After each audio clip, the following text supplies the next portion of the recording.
This Week in Economics from WBRN Radio and the Bostonred Network from the Jared Pippin broadcast booth on the 4th of November 2018. Very interesting economic data put forward. We'll call it big data. Just before the midterm election. This will be, of course, our last program before the all-important November election cycle, which would be a very interesting election cycle. From what we've been able to determine, the economy is not the number one issue driving voters. It is healthcare, and healthcare is a very interesting situation. It is roughly a third of the U.S. economy, of course the U.S. economy being driven by consumers. So we have an interesting mix here. The present administration, of course, is using the economic barometer as a talking point to maintain and enhance party control in the Congress. But at the same time, we're starting to see some pricing going up. We'll address some of these issues before we go into the employment situation. That is from our friends at the Bureau of Economic labor statistics. Actually, is this what this one is? Anyway, nonetheless, back to where we are. A number of consumer products companies, including Hershey, Procter & Gamble, they're raising prices on Dawn dish detergent, Crest toothpaste, Old Spice deodorant next year by 5 to 10%. 2019 is going to be a very interesting year. Kellogg's, of course, is getting into act here, raising prices on eggs, waffles. This is all packaged foods, cereals in Asia and in the Latin America, they call it. After a tough environment, they feel that the consumers now have more spending power. Commodities costs have been going up so much that they almost have no choice but to raise prices. That's from Bernstein. He's an analyst at Ali and Dabaji. Many investors think the price is a panacea. Pricing is a panacea for higher costs. Well, some inflation built in with this, no doubt about it. This is one of the things that happens in this type of atmosphere. You have Kimberly-Clark in the mix here. But the question is of these so-called brands, and again, this is packaged materials, what the percentage of consumers, of course, use these brands. And in October, this is from Reuters, mixture of household and personal products sold by retailers rose at 1.8%. That's according to a Bernstein analysis of Nielsen data. Sales volumes that were flat during the month, a sign consumers are willing to pay more. Well, consumers are paying more at this price, at this period. Raising prices, of course, are risky, and it depends on where consumers are.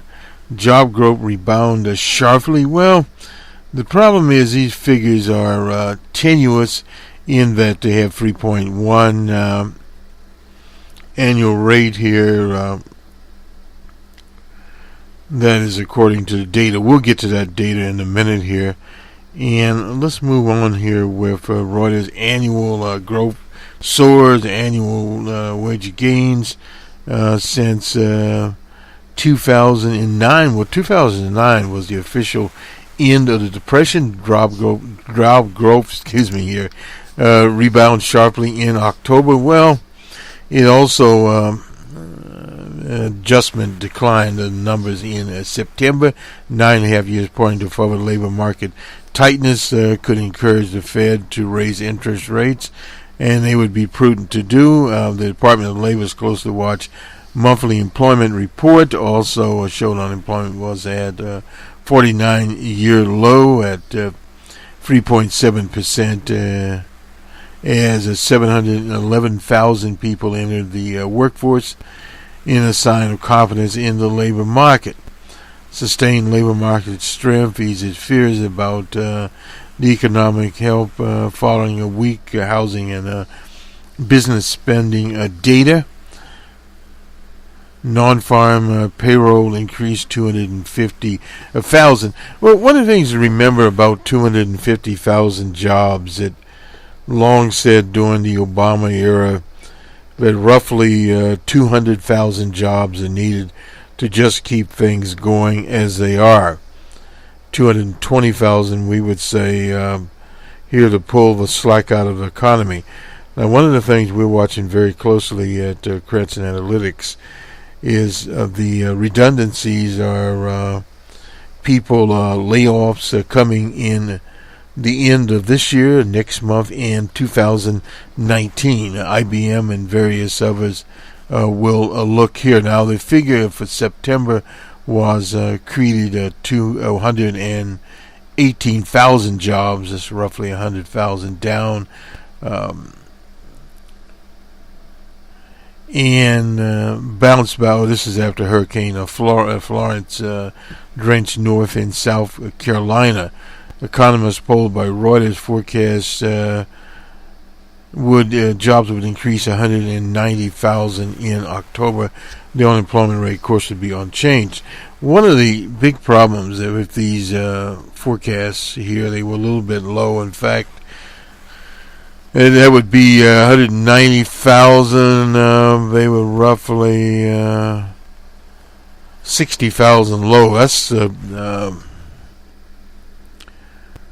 big deficit there, but had no discernible effect on national employment estimates. Well, one of the pitfalls of these projections, you're projecting in a nationwide situation, and of course when you talk about the panhandle of Florida, North and South Carolina, it's a small part of the economy as such. Hourly earnings rose 5 cents to 0.2% in October after advancing 3% in September. That boosts the annual increase to 3.1%. That the biggest gain since April of 2000, from 2.8% in September. So you're basically in a cycle here, a 5 cent raise. Employers also increased hours for workers last month. The average work week rose to 37.5 from 0.5 from 34.4. That is a 1/10 rise. The report shows a booming economy with sufficient reward for wage inflation to keep the Fed on track. That's from a J.P. Morgan, somebody named David Kelly. He's a global strategist there. The Fed, according to this, around 2% for a while. That's inflation rate, modest inflationary pressures. They see the risk in 2019 is the Fed will increase the pace of hikes. That is from the chief economist at RSM in New York. Market participants will likely need to adjust their expectations forward. Employers scramble to find qualified workers. You don't hear the word qualified in boosting wages here. There are a record 7.14 million job openings. Well, a lot of these, that's a little confusing too. A lot of these job openings would never be filled even in normal times. They point to Amazon raising their minimum to $15 an hour. That's starting this month. Workers at U.S. Steel Corp are set to receive healthy raises. Also, employment gains of 218,000 per month over the last 3 months, double the roughly 100,000 needed to keep up with growth in a working age of a working age population. This is a down figure. We normally have it at about 200,000. So you see different things coming out here. That is seen supporting the economy through 2019, when the gross domestic product is expected significantly slow as the stimulus. And we've talked about the $1.5 trillion package. This is a sort of a neo-Keynesian type situation here. A lot of stimulus. You normally don't apply stimulus in times that are normal, and the last few years after the Depression, employment statistics have been pretty much normalized. There have been job gains most months. Some months there are little aberrations, but basically speaking, there the labor participation rate. This is again looking for one to rise last month to 62.9. That's from 62.7. 0.2%. Broad measure of unemployment, which includes people who want to work but are searching for work, fell 1/10%. We talked at 7.4%, matching a 17-year low it hit in August. Employer to population ratio at 60.6, the highest since January of 2009, and from 60.4 in September. Last month's employment in leisure and hospitality increased, and this is 42,000 unchanged from September. Retail rose by only 2,400 amidst, of course, declines there. Construction companies have hired 30,000 more workers in October. Jobs in the sector have increased despite weakness in the housing market. Government payrolls rose by 4,000. Manufacturing increased by 32,000 jobs after adding 18,000 positions in September. So far, hiring in manufacturing sector does not appear to be affected by the trade policy, which they label protectionist. The U.S. is locked. Well, we won't get into that one, but the Treasury Department said the trade gap increased 1.3% to $54 billion in September, widening for a fourth straight month. This is basically without China. Tariffs have done a little to dent the appetite for exports. That is from Emily Mandel, an economist at Moody's Analytics in Westchester, Pennsylvania. The trade deficit remained a drag on the economy. Well, you do have that, and one of the things here, while we're here with Reuters, U.S. oil and natural gas producers Chevron reported its quarter profits doubled on oil and gas production, sending its shares up 5%. Don't hear very much about Chevron. Results, strong gains in oil and gas production, with crude oil prices up 44% during the quarter, offsetting a drop in earnings from downstream operations, including refining and chemicals. The third quarter production rose 9% a year earlier, and the company forecasts its total output for the full year would be up 7% over 2017. So a little bit here with Chevron. and its profits being up one of many that have boost runs 20 drilling rigs in the Texas area, production in the shale area of West Texas, of course, has went up, and it rose 80% in the quarter, adding 150 barrels per day, the equivalent of adding a mid-size Permian pure play company. Anyway, it ran 20 rigs there, and our approach right now is to take it a bit of a pause and to focus on capturing all the efficiencies that a 20 rig fleet necessitates. The fourth quarter downstream profits and cash flow will be hurt by higher planned maintenance activity. The company said downstream profits fell 24% in the quarter from continuing weakness in international rig operations, and Chevron, of course, being an international company. The acquisition of U.S. Gulf Coast refineries, but the company said it has strong reasons, including the growth in the Permian oil production, to consider doing so now, declining about its discussions to acquire U.S. Gulf Coast refineries. So again, the shares of Chevron, $114.51.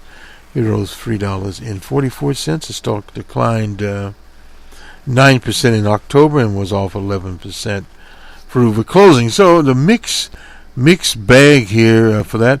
Let's get Berkshire Hathaway. Warren Buffett's Berkshire Hathaway doubled its profit, repurchased $900 million stock in Q3. The conglomerate run, of course, that, but its quarter reporting profits doubled. So operating profits in the third quarter doubled to $6.88 billion from $3.44 billion a year earlier, higher than the $6.11 billion expected by Wall Street, helping the company's insurance operation with lower estimated liabilities from property and casualty insurance in prior year, and lower, of course, taxes. This year's prior included major losses due to 3 hurricanes and earthquake in Mexico. Insurance underwriting income was $441 million in Q3, compared to a loss of $1.4 million a year ago. Absolutely one of the biggest quarter earning reports that has ever come out of a U.S. corporation, that is from Bill Smell. He's at Smell Capital Management, and they hold stock in Berkshire Hathaway. Said the quarter income rose 355% to $18.5 billion, but reflects a new accounting rule required it to report unrealized investment gains with earnings. Buffett said the rule could lead to wild and capricious results and could mislead investments who should look at operating profits instead of that. The effective tax rate for the third quarter was, this is Berkshire, 19.2% compared to 25.3% a year ago. So in other words, you can see right now it working out over $100 billion to spend. The insurance provides a stream of cash that Berkshire Hathaway can invest around the world, float and insurance premiums collected before claims are paid, which helped fund Berkshire Hathaway's growth, ending in September at $118 billion. The company has $103.6 billion in cash, short-term treasuries, and similar investments.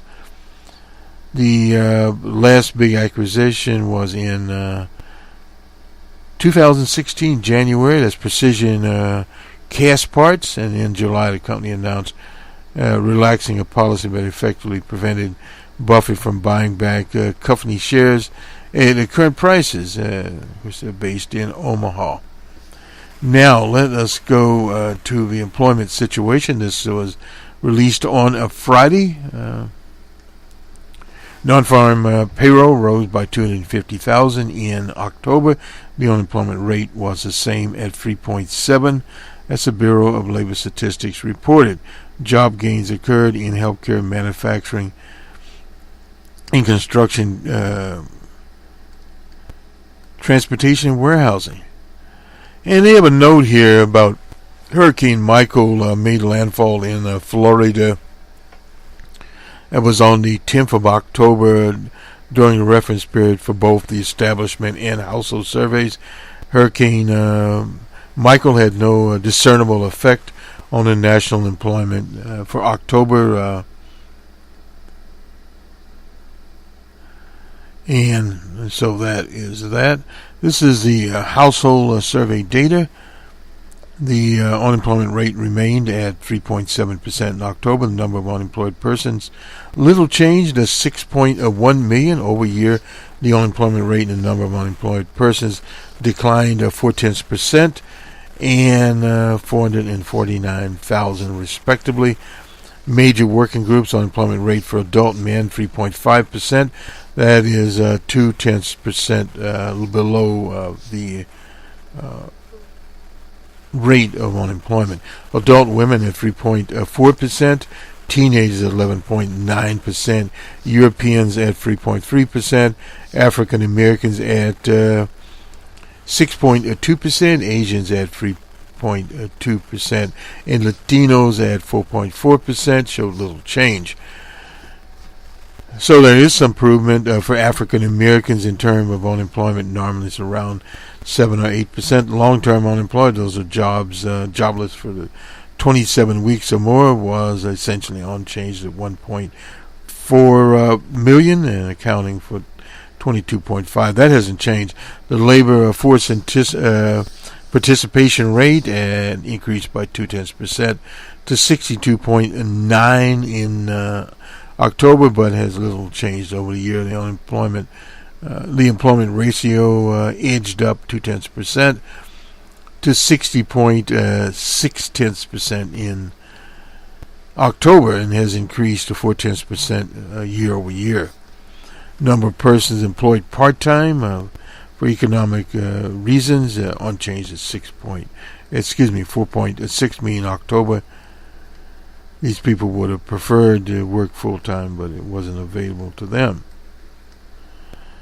Now, let's see if we can get the pointer going here. Oh, what is going here? And, okay.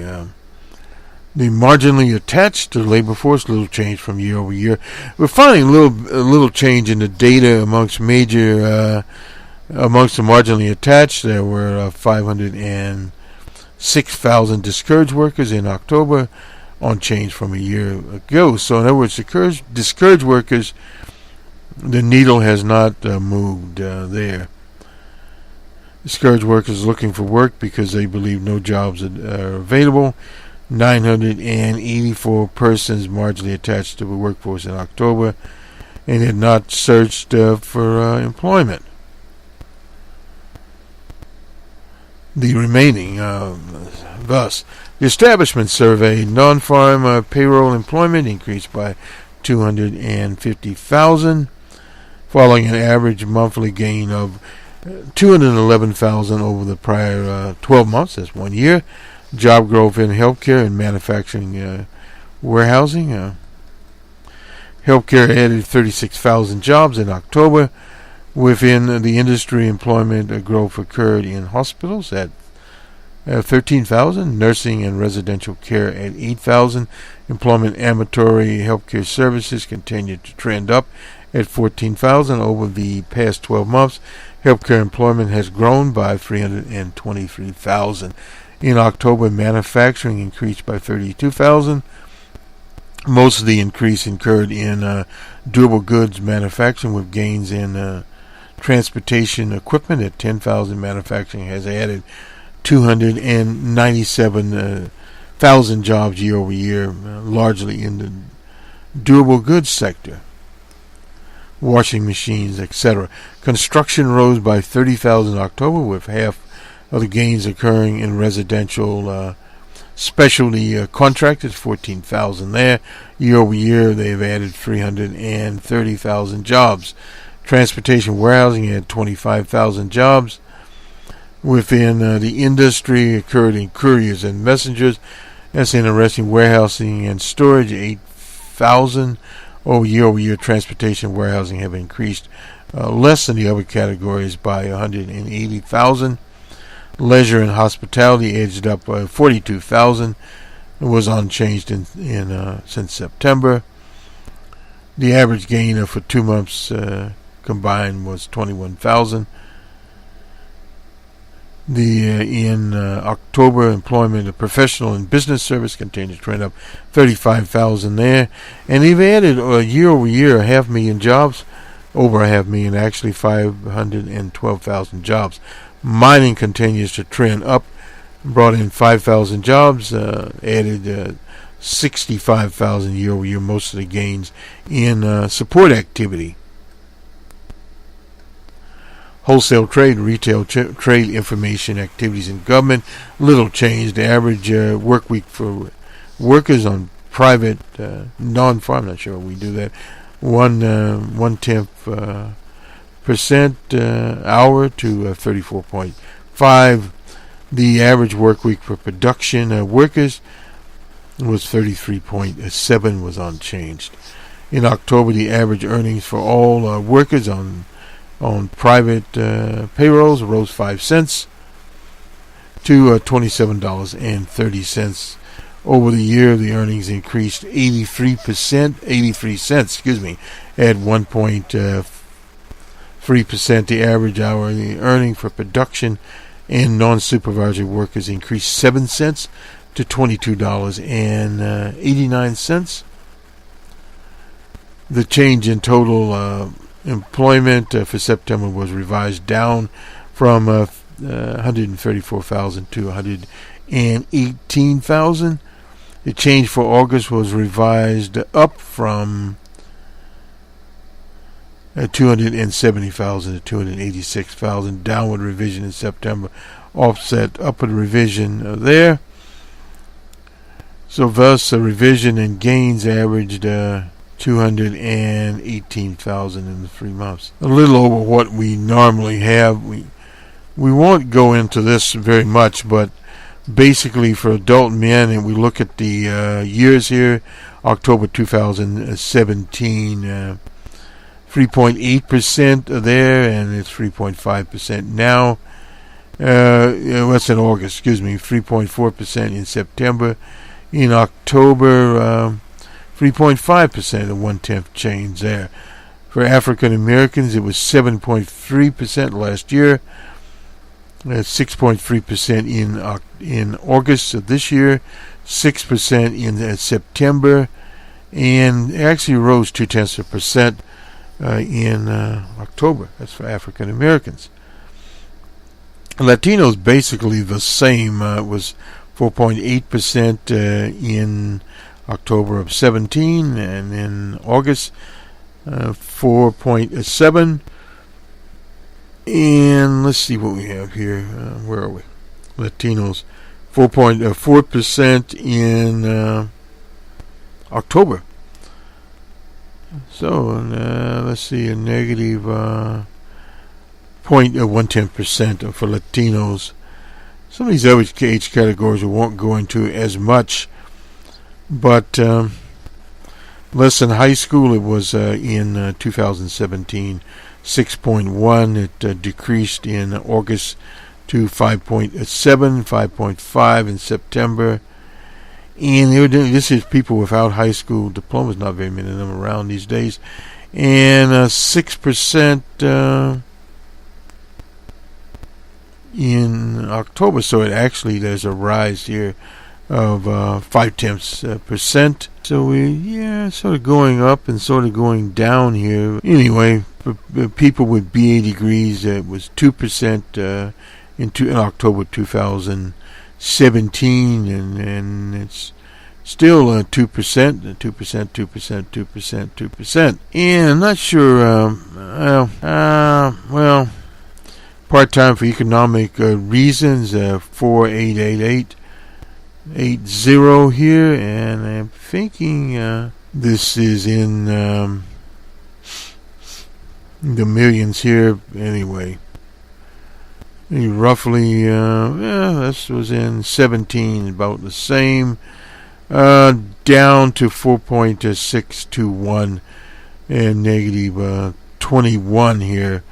That's it's part-time workers. So, well, a little less part-time workers now than before. Some transition here, and numbers in the thousands. So basically, 4,888,000, 2.960, and that was the last year, and it's at 2.816 now. So yeah, a little less there. Persons not in the workforce. 1,536, that was last year. Now it's 1,591. Well, anyway, that is that. Let's go here to quits and hires. Somewhere here we have. We'll find it in a minute here. We'll do consumer confidence. We might as well do consumer confidence while we're here. This is from the Consumer Confidence Survey. This is a conference board. October increased again in October. Following a modest improvement in September. The index stands at 137.9, up from 136.3 in September. The Present Situation Index, based on consumer assessment of current business and labor market conditions, improved from 169.4 to 172.8. Expectation Index, based on consumer short-term outlook for income, business, labor conditions, increased to 112.6 last month from 114.6 this month. The survey is based on a probability design random samples in the consumer for the consumer conference board by Nielsen, leading. Nielsen was doing that. Anyway, the increased consumer confidence increase in October, following a modest gain in September, remains at least levels last seen in 2000. That is according to Lynn France, Senior Director of Economic Indicators at the Conference Board. Consumer assessment of present-day conditions remain quite positive, primarily due to strong, and this is where they are talking about strong employment growth. The expectation index posts another gain in October, suggesting that consumers do not foresee the economy losing steam. Rather, they expect a strong pace of growth to carry over into 2019. Consumer assessment of current conditions in October, the percentage of consumers saying business conditions are good increased from 39.9% to 40.5%. Consumer assessment of the labor market also was favorable. Those claiming jobs are plentiful increased 44.1% to 45.9%, while those claiming jobs are hard to get declined from 14%, declined from 14.1% to 13.2%. This is regional Pacific. Consumer optimism about short-term future increased further in October. The percentage of consumers expecting business conditions will improve next 6 months increased from 25.8 to 26.3, while those expecting conditions to worsen declined from 8.3% to 8.7%. Consumer outlook for the labor market was somewhat mixed. The proportion expecting more jobs The month ahead decreased from 22%, 22.1% to 21.9%, but those attributing fewer jobs also decreased from 11.4% to 10.5%. Regarding short-term income prospects, percentage of consumers expecting improvement rose 22.5% to 22.7%. Now, the board publishes the last Tuesday of each month. So this is the conference board and their take on things, as one would say, and this was dated the 30th of October. Now, let's roll on here. We need to get to quits somewhere. Here we go. Whoops. The Employment Cost Index, this is released on, this is for September, released on the last day of October. And for civilian workforce increased at 0.8%. Compensation at 0.8%, seasonally adjusted for the 3-month period.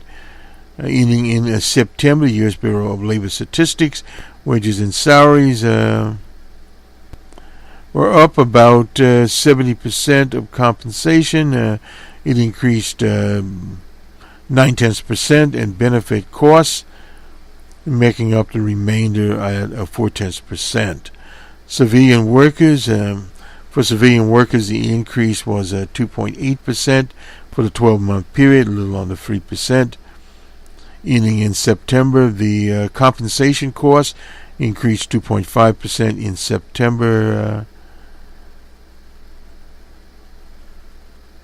In September 2017, wages and salaries increased 2.9% for the 12-month period, ending in September of this year, and increased 2.5% for the period ending in, benefits costs. So benefits are up in September. In September of last year, 2017, the increase was 2.4%. Private industry workers, compensation costs for private workers increased to 2.9% over the year and increased 2.5% in September of last year, so it's up 0.4%. Wages and salaries increased at 3.1% for the 12-month period ending in September, and increased 2.6% in September of last year. Employer costs for healthcare increased at 1.9% for the 12-month period. That ended in September. Among compensation groups, compensation on costs increased for private industry workers at a 12-month period, ranging from a 2.5% in both management and professional related natural resources and construction maintenance there. Amongst industry super sectors, compensation increased for private industrial workers for the 12-month period. It ended in September of this year to 1.9%. So just showing some of what happened here, and I think we got everyone in here. The 3-month period, compensation at 0.6%. That was in June, and we get up to September. Compensation at 2.5, wages and salaries at 2.6, benefits at 2.4. That was last year. Sorry about that. And this year, compensation at 0.8%, and wages and salaries at 0.8%, and that's compensation. And benefits at 0.4%. State and local government compensation in September this year, 0.8%. wages and salaries at 0.9%, and benefits at 0.8%. This is some of what is going on. Actually, last year, if we look at September of last year, it was 3% benefits increase. This is for state and local workers, and 2% wages and salaries, and 2.4% for compensation. So it was less of the pie, as they say, whereas private workers, their compensation last year was at 2.5%, wages and salaries at 2.6%, and benefits at 2.4%. So much more of an increase. Well, if we look over, this is for 12 months, 3 months. I was looking at 3-month period there. For 12 months, compensation for civilian workers, security can't 8%. And 2.9% of wages and salaries. That's September this month, and 2% for benefits. For private workers, 2.9% for compensation, 3.1% wages and salaries, and 2.5% for benefits. State and local workers, 2.5% for their compensation, wages and salaries at 2.3%, and 3.1% for benefits. So I suppose if we look at it, it did 1/10% better on benefits, a little bit better. This is 12-month period. 1/10% on wages. This is state and local workers, and 0.3% and 2.5% in September. So it's been going up this year. Last year we looked at this, basically about the same. 0.3% more wages and salaries. This is state and local workers. And it was at 3% for benefits, 3.1% more. So in other words, benefits have been going up, and we get from this little excursion that we went on here. Now, let us go to the BBC and we'll do the numbers. Attempt to, at least. How we get our pointer adjusted. And we'll get to the market data here. Uber, incidentally, has launched a U.S. subscription service. Said it has no plans to launch a similar service in the U.K. at the present time. Anyway, we'll look at this. We'll start with the FTSE. It was down 2.9%. And in Amsterdam, they were up 1.9%. In France, at 0.3%. All this is positive. The DAC in Germany at 4.4%. The Eurostasi at 3.2%. And in Spain, they were at 4.3%. Let's do Asia here.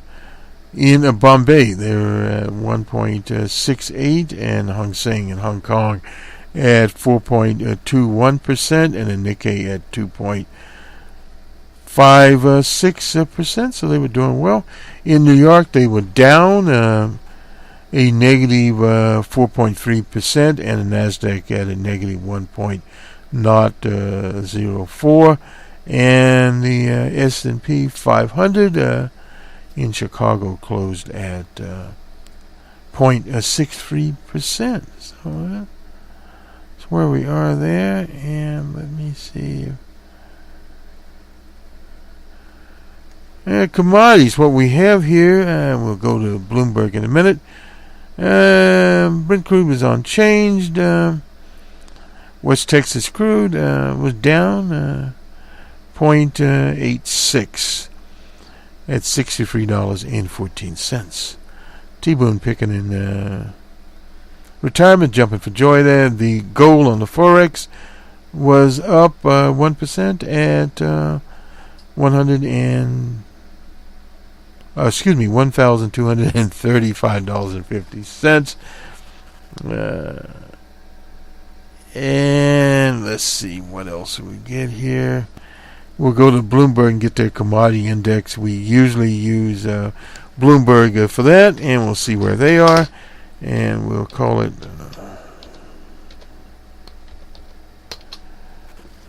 whatever.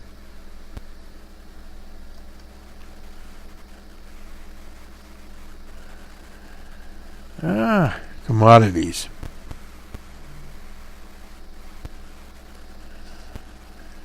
And the Bloomberg Commodity Index was up. Let's see here. Why do they do this to me? 0.63. And the USB Bloomberg Index was up 5.21. The Reuters Jeffers was up 0.56. It seems here. The Reuters International was up 0.62. I'm sorry about that. I thought it was 6.2. Why would they put it in blue? Anyway, nonetheless, the S&P GSCI was down 1.49. So this is some of it here. And let me see if we missed anyone here.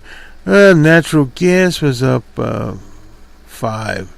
Heating oil was down $2.80. Let's see. Brent crude was priced at $72.83. It was down 6 cents. And West Texas Intermediate, we already gave that, was down 55 cents at $63.14. Gold on the spot was down 54 cents at $1,232.89. It was down on the COMEX, a little different one here, was down $5.30 at $1,233.30. Silver was down 2 cents at $14.76. Live cattle was down 5 cents.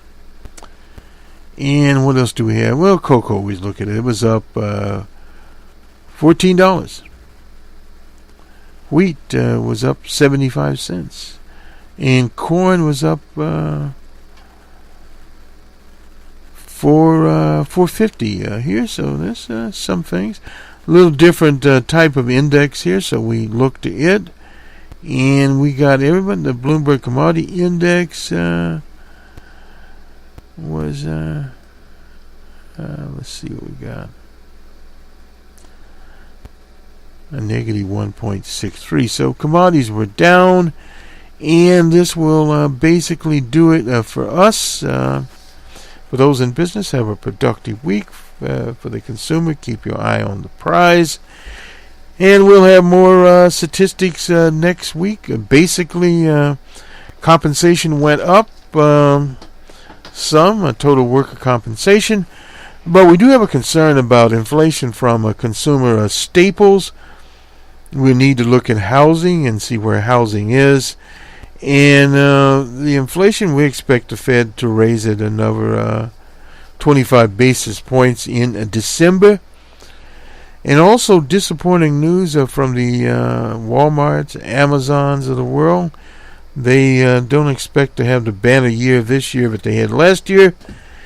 And that's interesting on consumers. Now, as far as the Confidence Board, that's a different situation. That's based on employment. One thing to note about employment, at 3.7%? That's been pretty much a normalization for the last 90 days. This year it's been less than 4%. And traditionally what happens when you get into a pattern that people believe that jobs are out there, and of course there's been some holiday hiring. They disguise that. They don't say temporary holiday hiring. They just say hiring. Well, yes. So you're going to see some people are going out into the market. The Walmarts of the world.